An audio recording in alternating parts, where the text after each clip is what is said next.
Hello, Katie. Hello, Miss Tansy.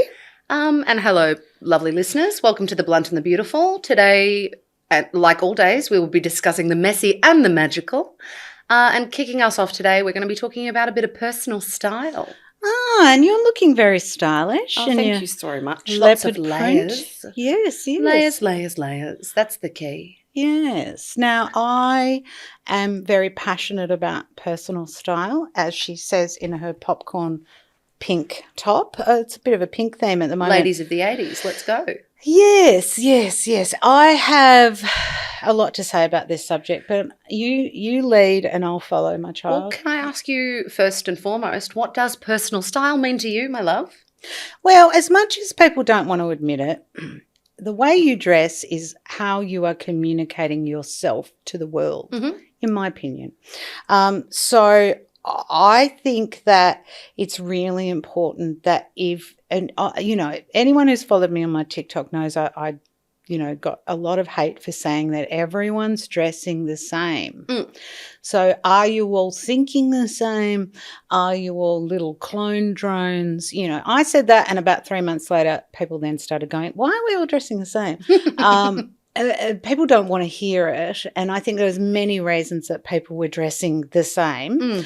I think it's really hard for your generation and below, you're 28. Thank you. To have a sense of uniqueness and not be called a pick-me. I agree and disagree to that. I feel like, I don't know, sometimes being really basic is pick-me behaviour because it's really compliant femininity. Okay. But also I think that sometimes doing things because you want to be seen as unique, which I don't think should be a bad thing to be perceived as necessarily.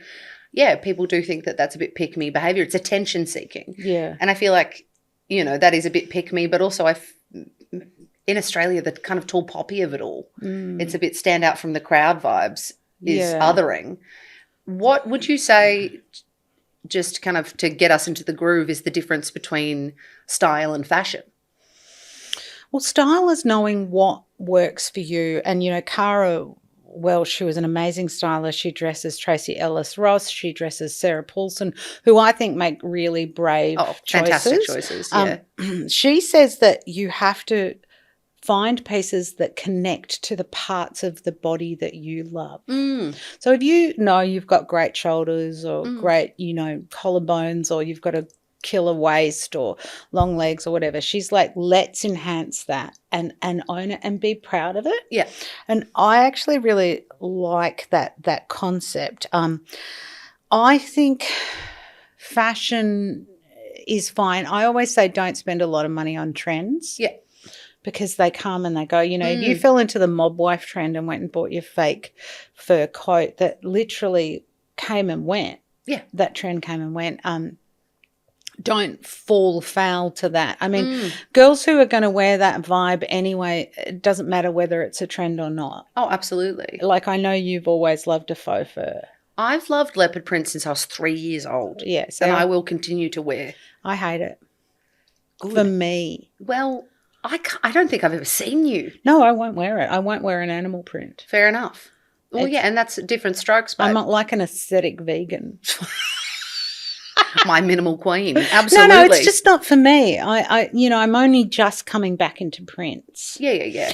I think for me, trends are really weird for me, and I see how all of these young women are falling into the same thing all the time. And the personal style, I think, where the hell is your uniqueness? So when I grew up, in the medieval times, we had groups. We had the punks, we had the goths, we had the classic kind of. I was very influenced by Sade. Love it. The whitest girl in Melbourne, wanting to be like Sade. I was all about the Levi 501s and the velvet bolero jackets and slick back hair and hoops and all of that shit. I had girls who were really into, the Smiths, and we had these groups, and you could kind of identify who the groups were. But now it's this homogenous kind of blandness that I struggle with. And I get minimalism.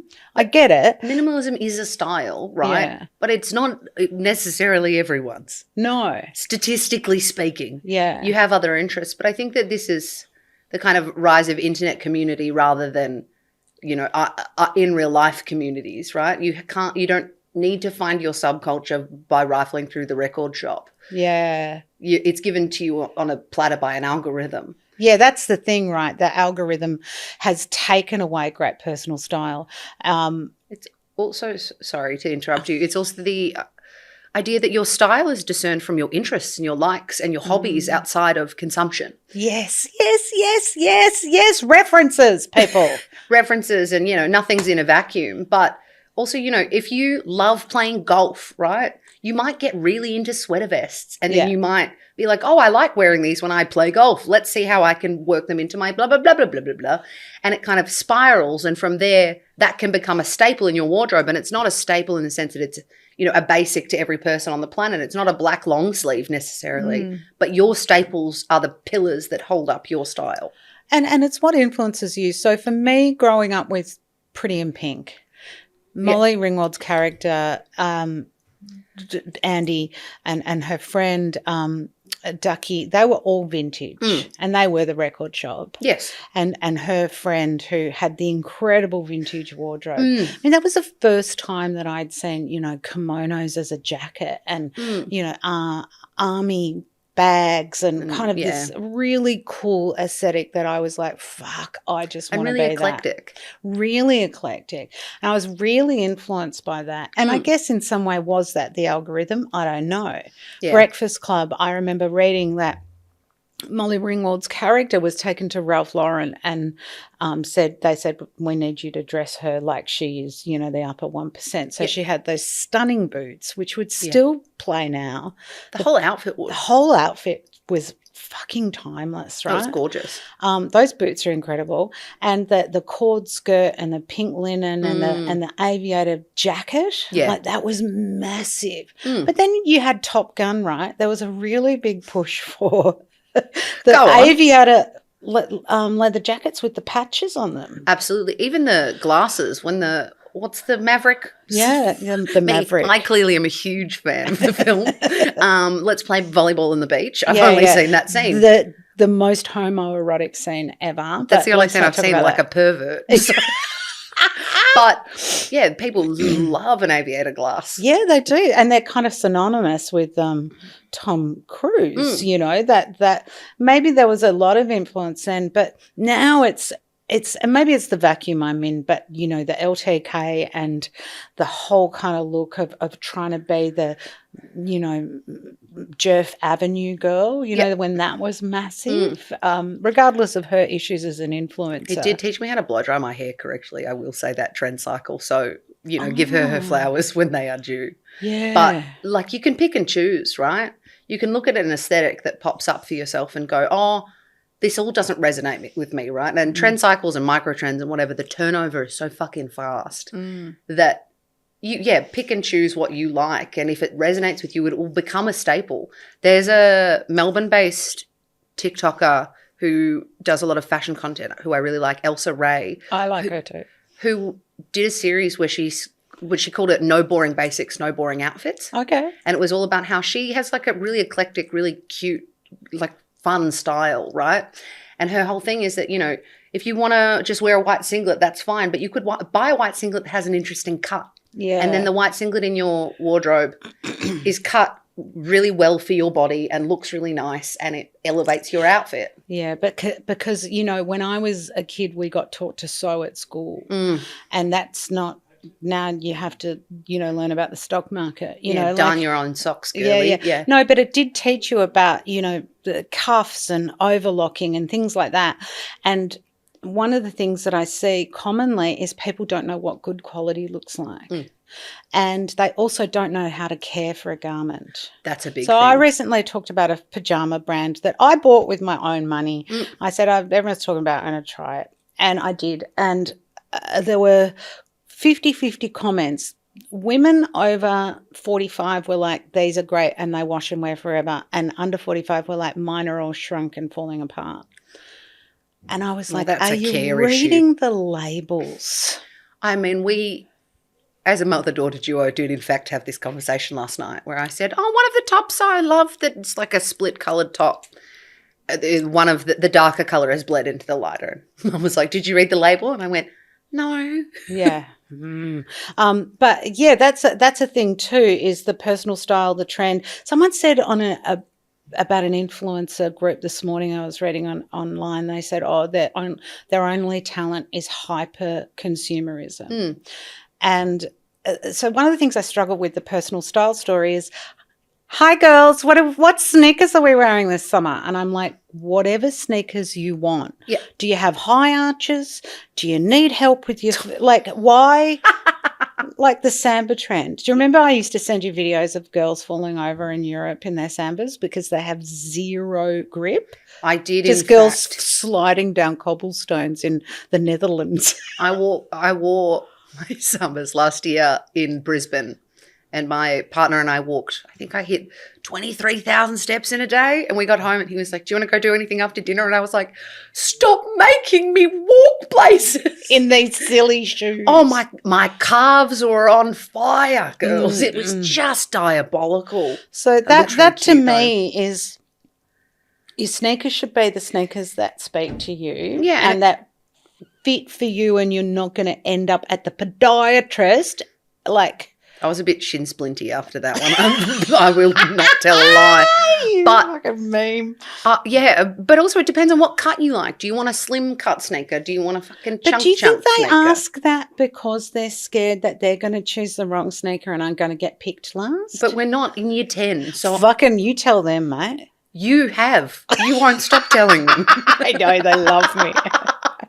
No, I think that's the thing. Like, I understand wanting to feel part of something, and I think that there a lot of kind of rhetoric around it I've seen is this idea that, like, you know, it's this idea of girlhood and that we can all like the same things. And I am a big advocate for when, you know, a guy, quote unquote, says to you, like, oh, you're not like other girls, going, no, I'm exactly like other girls, because there's nothing wrong with being like them. That's the Gone Girl speech, though, isn't it? Well, that's the cool girl speech. Yeah. But saying I'm exactly like the other girls. I like what other girls like, and things that are basic and things that are popular become basics and popular for a reason. It's because lots of people like them.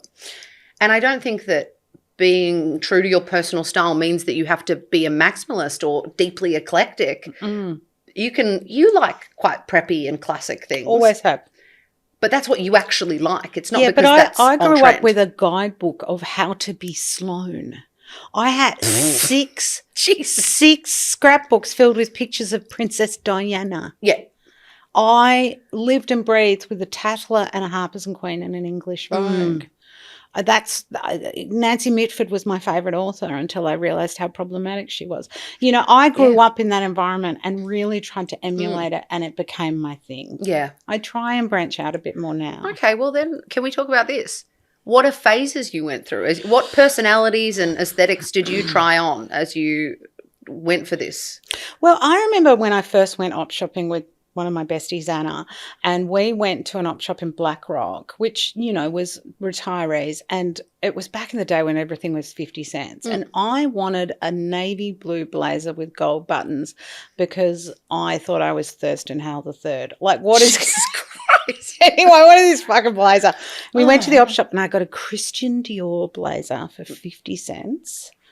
And, mate, I wore that blazer for about 4 years. Where is it now? I know. 50 cents, man. That's nuts. My phases were trying to be Sade, a smooth operator. I've always said that about you. Yeah, I am a smooth operator. So, yeah, there was a lot of that. I remember getting in big trouble in year 11 because I sold my scientific calculator so I could go and buy vintage 501s from Route 66 in Greville Street. Yeah.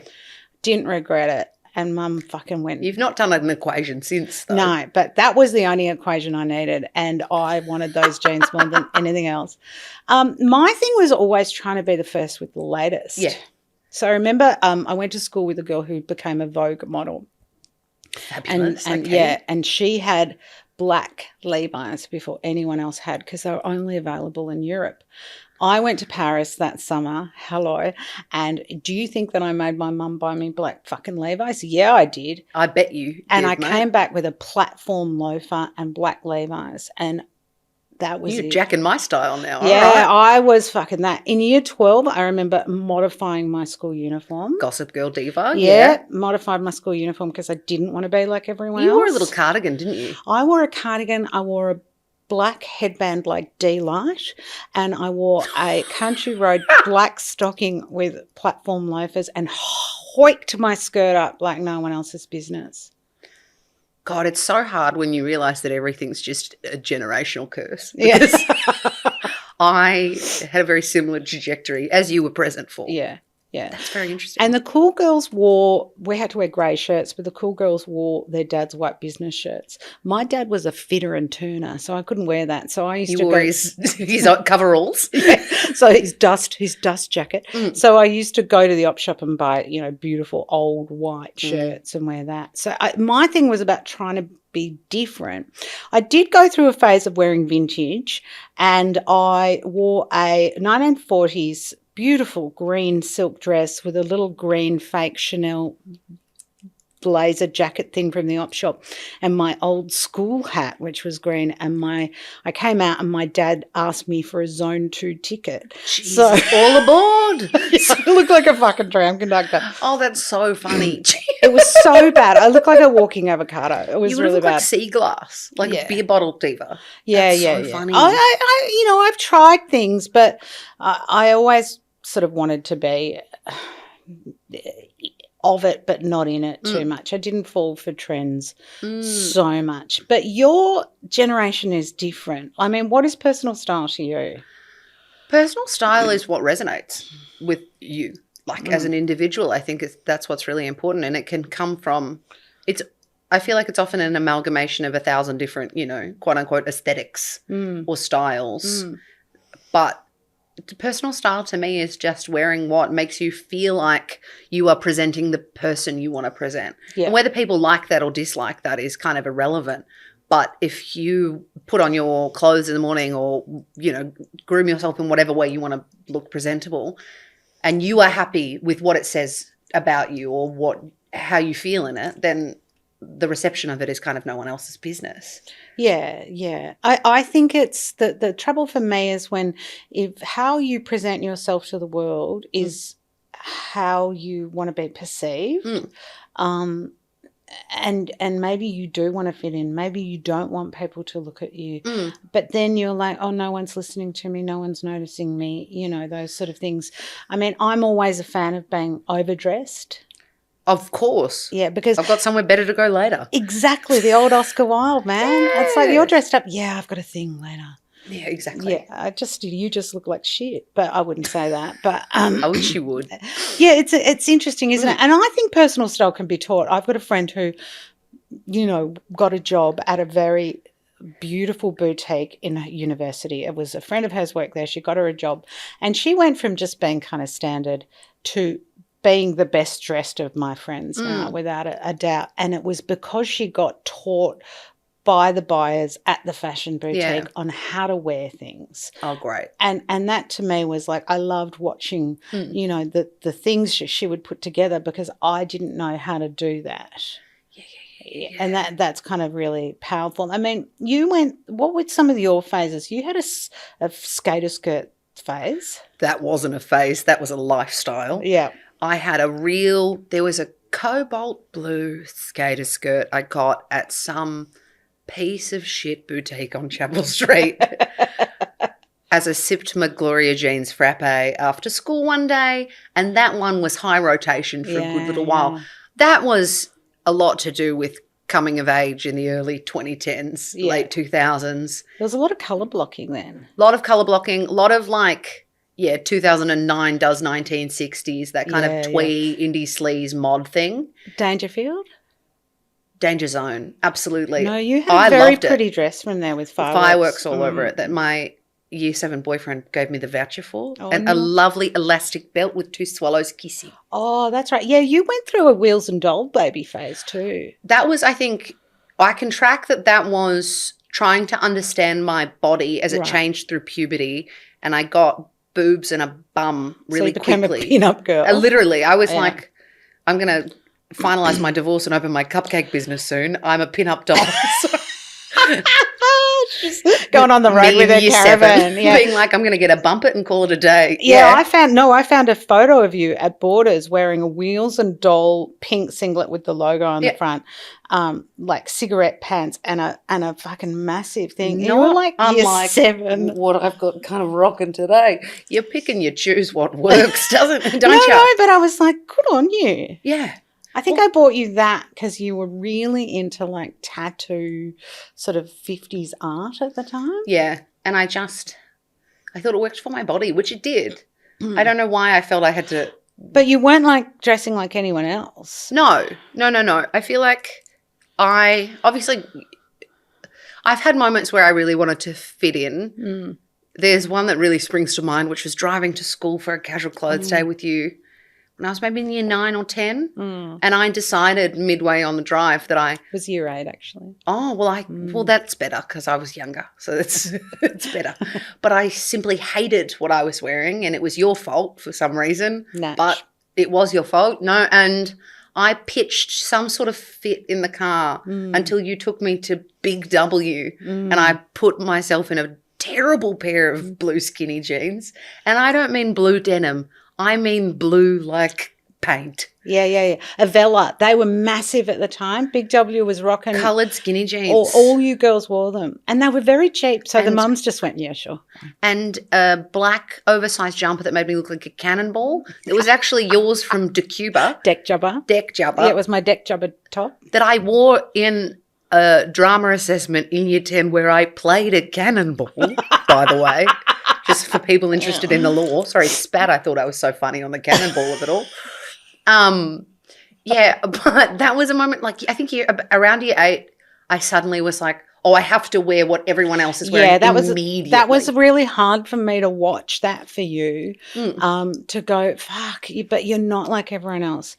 And I remember saying to you once, and you said to me later it resonated, where I said to you, not every trend is for you. Yes. And work out what works for the best features of your body that you love and fucking own it. And also what works because you like the reference of it or you think it's fun and what you can turn into gold for yourself. Yeah. I don't know. And then I went through a real phase in my early 20s where I looked like a play school presenter where I was bright colours, like the eye makeup, the bright colours, smock dresses. That's when your dad shit. said you look like a budgie. He did say I looked like a budgie. God, he's rude. Sorry. But you had a lot of makeup it's a bit Aussie in hindsight now that I'm thinking about it. I had a green kind of crease situation with a yellow lid. It was a bit budgie smuggler, but that's okay. I went through a really it was around the time dopamine dressing got really prominent. I also think Gorman. At the time I was quite uncomfortable with my body, so I liked wearing big smocky blah, blah, blahs, and I also felt that the level at which I was engaging in colour made me feel more approachable and less – I was a bit aggy at the time. I was a bit angry bird. And so I think – Is that why you wore the bird makeup? Absolutely. No, and I think having all the colour made – I was like, people will think I'm nice, which I wasn't that nice at the time. I'm nicer now. It's like people with "be kind" in their bio. Absolutely. I don't reckon you are. I want to ask, so one of the criticisms that I've had, one of them, is about me saying that fashion is political. Of course it is. Yeah, so people go, no, it's not. And I say, you all dressing the same are being compliant, and this whole old money thing is getting people used to the idea of conservatism. Absolutely. Hello. Okay, can I zoom out for a little bit? Sure. Just because I really want to get them on me soapbox for a second. Climb up, my friend. Everything that people do is political because you are representational of a faction of people, the people that you represent. So whether that be women or whether that be, I don't know, fucking authors, or for me, specifically people with disabilities. Right. I think about this a lot because humans inherently are pattern-seeking people. Yeah. And if I'm the only person that someone interacts with day to day that has a physical disability, that they know about at least, they will liken others with disabilities to the behaviours or the things that I show them. Okay. Does that make sense? Yeah, it makes complete sense. And I don't mean to like conflate the importance of it, but I do think that it's a point, you know, that things that the choices that we make are inherently political because they represent us and they represent people like us. And I think that that comes into fashion when we look at how compliant we are to within patriarchal structures or changing kind of government landscapes or political landscapes. What was the first thing you spoke about kind of online to do with fashion as politics? Well, it was everyone whinging about a particular brand who had done a rebrand. They dropped a size 20. They had a 20, they dropped it. And there was so much sort of complaining about it. And I said, you have to stop complaining because if you are an average size woman, you have so much to choose from. Yeah. As a size, I think I was a 22, 24 at the time. I've lost weight from the stress of it all. But at the time, there was no option. So I remember going to Scanlon and Theodore one day because I love looking at their windows as a fashion brand. It's a beautiful brand, very elegant. I've always loved it. And I went to go and look at the new shop. They've got a new store. And I headed down there and they were delightful. Absolutely delightful. And I said to her, I'm not buying anything. I'm just looking. Yep. Because for me, looking at high quality fashion like that is like going to a museum. And they were absolutely gorgeous, beautiful. I came out, I did a TikTok on it. It went viral. And a woman said, why would you go to a shop where the clothes don't fit you? And I said, I didn't know there was a rule. Now, you do have to They measure you at the door, actually. There is a doorbell at the new Scanlon. So I said, well, there are scales, but no, that's not true. And I said to her, so what you're saying is because of my size, I'm not allowed to go to that shop. Yeah. Which was absolutely abhorrent to me that people would have that thought. It was even abhorrent to me that I would think that I wasn't allowed to go to a beautiful shop. When I was in year 11, my friends and I used to go to David Jones and try on wedding dresses for shits and giggles. That's crazy town. Because we wanted a big frock. Yeah, frock on, mate. Frock on. Frock out with your frock out. So for me it was like, and that kind of began me on the journey of why can't we have people who are over a size 12, why can't we have clothes that look like the other girls? Absolutely. So you've got brands like Fate, the label, who's doing it. City Chic's had a rebrand. They're doing great stuff now. This is a top from them. You've got other brands like Commonry who are doing that. There is no reason that you can't change that. I had a brand contact me and say, we're actually going to go up to a size 22 now. Thank you for educating us. And then they made the clothes in a 20 and a 22. They only went up to an 18 and they sold out. Of course. Because, surprise, surprise, fat people need clothes, dude. In fact, we need heaps of them because people don't want us to not wear pants. I don't know. And it feels like a punishment that if you want to be bigger and have personal style, you're not allowed it. My general rule is, right, keep an eye out as you wander down the street. If you see a fat person with great style, they've worked 20 times harder than anyone else you know. And they are also the person that you asked for style advice. Absolutely. Because they know what works. Oh, yeah. Yeah. And they've done the hard yards. They've returned more things to ASOS than you can possibly fathom. And returns aren't free. Yeah. Like, and also it feels really like counterintuitive to me that if you have a body that is harder to clothe in terms of just like sizing, none of it's regulated, all of those issues. The fact that you have to buy everything online and blind buy it, while also knowing that the pants won't fit and the blah, blah, blah, blah, blah, blah, blah. I also think that there's very few options that are cost effective for people with larger bodies that isn't fast fashion, which is a massive issue. But I also think that that's a space where I'm more lenient. But isn't everything fast fashion? Like everything. At the rate we're consuming it, yeah. Well, one of my followers is from Bangladesh and she was telling me that one of her family members works at a particular factory that makes, we wouldn't call this brand fast fashion, but it's still being made in Bangladesh. I don't know. Sometimes that's tricky though, because Bangladesh has some of the best makers in the world, right? Yeah. But it just depends on like the ethics rating and standards of practice. Yes. There's a brand that I love, an American brand. I can't remember its name, but she has everything made in Bangladesh, but they work a 40-hour week. They get paid American rates. It's actually people want to fight to work there. They get normal sort of holidays and things like that. And it should be standard. If your brand is owned, I personally think if your brand is being owned by an Australian company, is being made in Bangladesh or China, then those working ethics here should pay there, but they won't do that. No, and I think that it's really common around the world for specific geographic regions to have kind of an expertise that becomes ingrained in culture, right? So like Bangladesh becomes a leading textiles manufacturer. That makes sense to me that things are being sent there. In the same way that I think that it's kind of like the West demonized MSG, not everything that made in China is bad.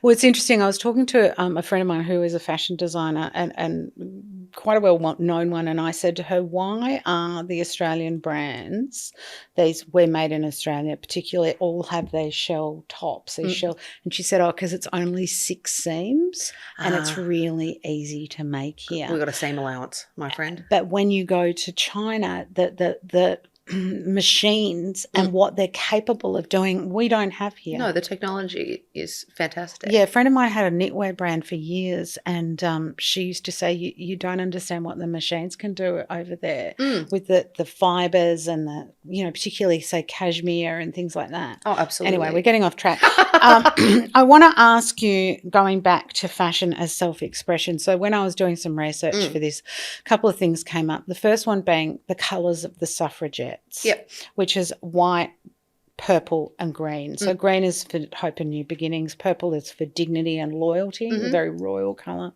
And then the white is the purity and virtue, to say you cannot criticise me because I'm dressed like an angel, literally. Beautiful. But they also then sort of brought in that,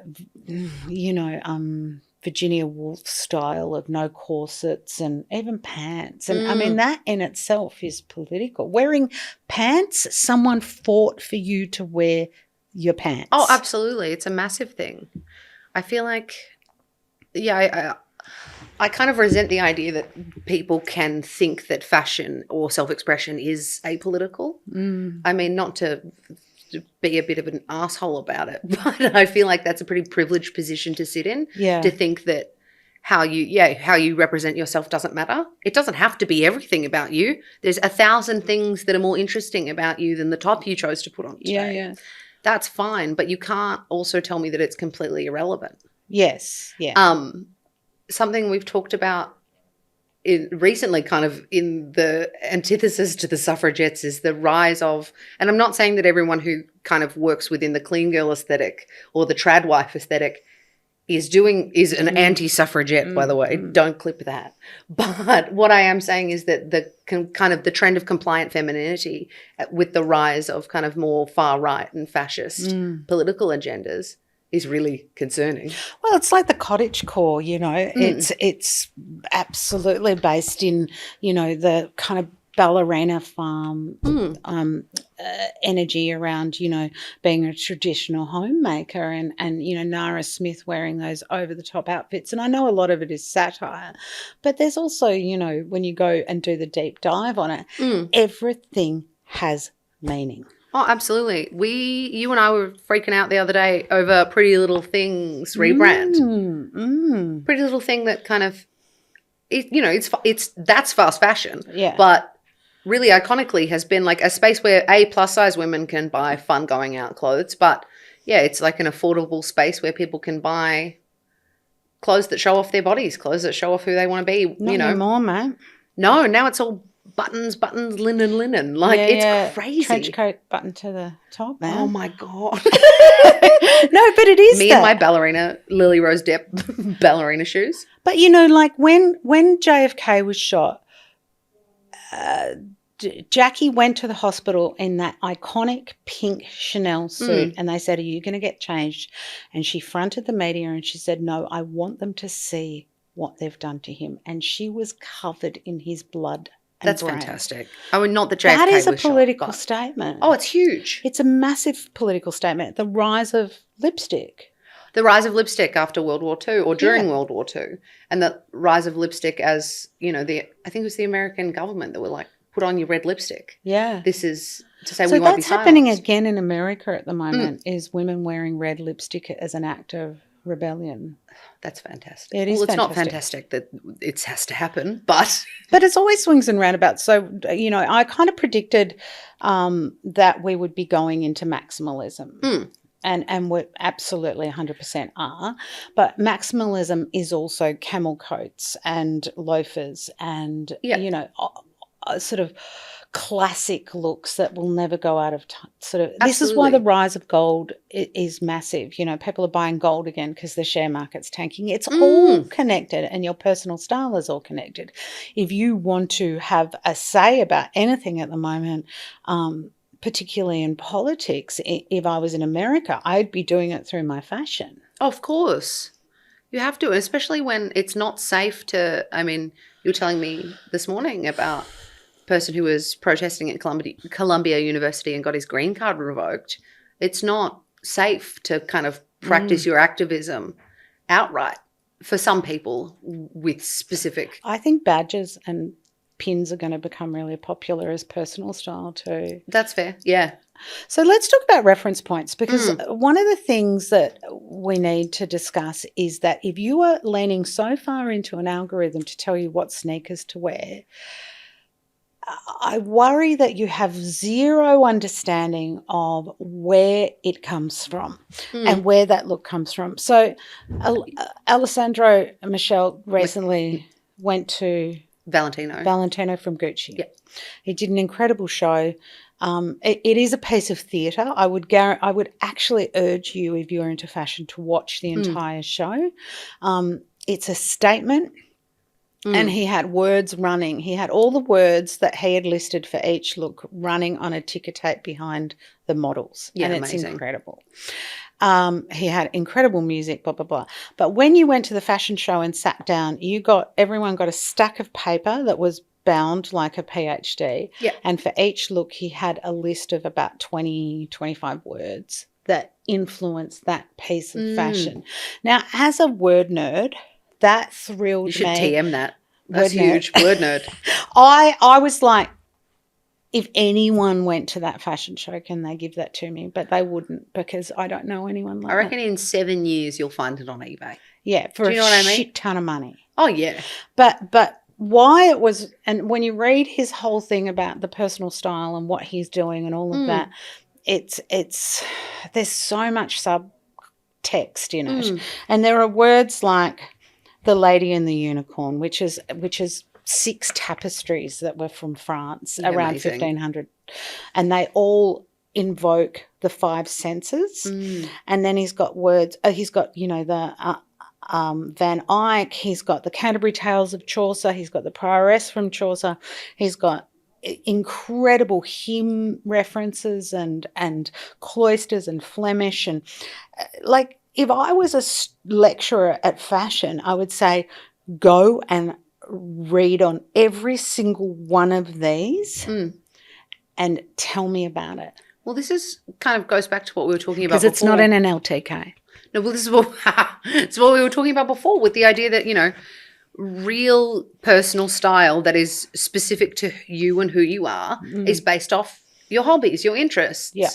It's not about scrolling necessarily. It's about what you kind of invite into your world and your life.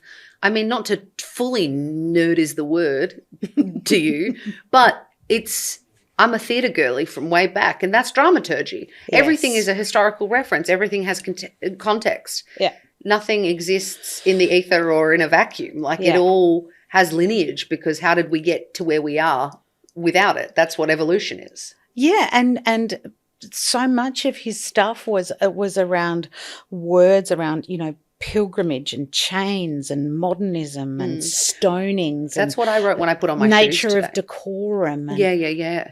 how can you not want to understand that? If you look at Vivienne Westwood and go, I love Vivienne, and you and I went to a party not long ago, and there was a man there in Vivienne Westwood head to toe. Looked unbelievable, by the way, just so everyone knows. Yeah, it was iconic, and we made a beeline and went, we have to talk to you. But I was like, everyone wants Vivienne Westwood. I get it. Do you understand why she was so important? Do you understand, the whole punk rock thing? Do you understand Catherine Hamnett? Do you understand Choose Life, those T-shirts that came up during the AIDS epidemic? All of that stuff, it's all connected. And I don't want it to sound like we're being gatekeepy either, right? Because I don't think it's like you're wearing that band T-shirt, name 3 songs. Yeah, I'm not like that. Like, no, I don't. I just think it's, and it might not interest everyone, but it's a really interesting, rich, dense world to like dip your toe into, right? And if you know yourself, if you know who you are and you don't want to be like everyone else, then you are going to explore different looks. Absolutely. And obviously you're part of the theatre world, the queer world. Your friends dress quite eclectically. Yeah. And you would hate to be all the same. Yes, absolutely. The only thing we're all the same at is that we're all pretty hot, and that's like the unifier there for us, is that we're like, we're all a bit sexy, but all really different kind of into what we choose to put on our little bodies. And that's a big part of it for me. But yeah, I don't know. It's really boring to look the same. But I think also there's security in looking the same. Well, there is. You go to the the brunch and everyone's wearing the same shirt or the same. I did a thing recently on a shirt from a brand that someone said that the Kmart or Target or one of them had bought out a dupe for it, and she was like, "Oh, it's ruined now." And I said, "Oh, is that because poor people can afford it?" And she was like, "No." And I said, "But it's classist." Of course. People want to go to Kmart and buy that shirt. Good. Did you see the Walmart Birkin? Yes. I loved it. I was a big fan. Yeah, they're collector's items now. Absolutely, and as they should be, and they're about to be the same price as a Birkin, so I guess enough is enough. But I thought it was wonderful. Yeah, it's good. It's making it accessible. Their minds about it. Yeah. My problem is that these brands need to, if you want to make me a fake dish shirt, then make it in a size 24 as well. Or make the original in both. Do you know what I mean? Yeah. I feel like this is often the thing, when Kmart dupes something and they do have it up to a size 24, it will always sell because people in larger bodies have not had access to the same trend cycles or to the same things that are in fashion or whatever it might be. And it's exciting. Yeah, and people deserve to be able to express themselves in their personal style. It is really stifling to try and have personal style to be plus size. But it feels punitive at a point, right? Yeah. It feels like, well, if you can't put down the cookies, fatty, you don't get to look good anymore. Oh, but I like the cookies. Well, exactly. So, Cookie Monster, put them down. Like, it is punitive. It's shaming. So you asked me when we were planning this, who inspires me. And I took a really long time to think about it. And I've realised that the women that I follow who inspire me are all women of colour. Yeah, fair enough. So there's an amazing woman called Falake Huntoon. She wears clothes and she's only got 80,000 followers. And I'm like, girl, you need but this is the thing. People don't want to follow it. White women don't follow black creators as much. She's incredible. There's another Australian woman called Kathy Karunga. She does an outfit every week. She does 3 outfits every week, very quick. And I love her stuff. She's kind of timeless, but it's beautiful. There's another plus size creator. Her name is Asa, and she is from New York. She puts together looks like queen, absolute queen. And I love those women because, one, they embrace their bodies. Yes.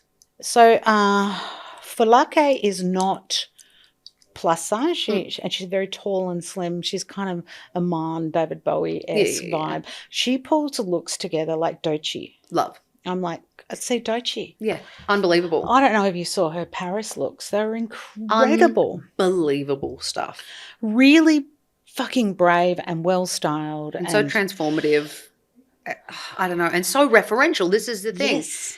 Every show she went to, she committed like whole hog and higgledy-pig to the house codes. Yeah, yeah. Like the Chloe look was unbelievable with the fur and just but then gorgeous. The Schiaparelli with the tiny waist and that kind of Veronica Lake hair. Absolutely. I also think that women of colour are not afraid of colour. Yes.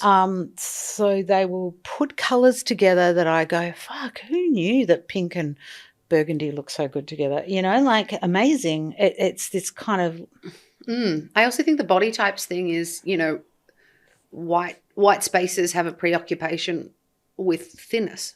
Yes. And I think that the beauty standard has always been kind of a rakish thinness. We saw it obviously with the heroin chic kind of movement, but it's also back in a big way as we move more far right because Ozempic and also just kind of this idea of control. Yes. Is really big and feeling like you can't control yourself, quote unquote, if you can't put the cookies down. Yeah. For me, people that I admire, like I spoke about her last week, Bertie Code, who is a Melbourne girl, small amount of followers. Unbelievable. Though. She just did a whole lot of styling. I think she went on tour with Dom Dollar. She's actually an interior designer, but she pulls looks together and she's fucking fierce. She's got the eye, babe. I also really admire Tully Humphrey for pulling together looks and doing things that I go, that shouldn't fucking work, and yet you're making it work. Yeah, gorge. You know, like for me, I would look dumb, but she's really, she's kind of brave, and I can see who she is as a person. So when I look at Birdie or Tully or Falake or any of them, I go, oh, I see who you are. I'm picking up what you're dropping. Yeah. My problem is when all these young girls are so afraid of trying the winged eyeliner or trying the crazy nails, or it should be fun always. Yeah. Who are some people that you love? In terms of Australian kind of more in the influencer space, Rowie Singh is a makeup artist.